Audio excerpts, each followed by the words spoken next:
నమస్కారం ఘంటారావానికి స్వాగతం. ముందుగా ప్రధాన అంశాలు. సిగాచి పరిశ్రమ యాజమాన్యంతో మంత్రి దామోదర చర్చలు.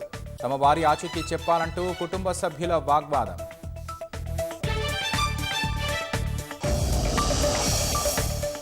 పద్దెనిమిది మృతదేహాలకు కొనసాగుతున్న DNA పరీక్షలు.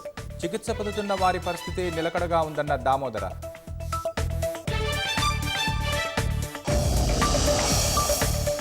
గుండెపోటు మరణాలకు కోవిడ్ వ్యాక్సిన్లతో సంబంధం లేదన్న కేంద్రం. మునుపటి అనారోగ్య సమస్యలే కారణమని స్పష్టీకరణ.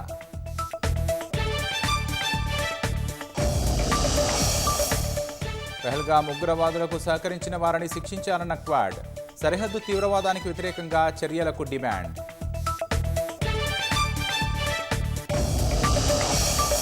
గాజాలో 60 రోజుల కాల్పుల విరమణకు ఇజ్రాయెల్ అంగీకారం. ఒప్పందాన్ని అంగీకరించాలని హమాస్కు ట్రంప్ హెచ్చరిక.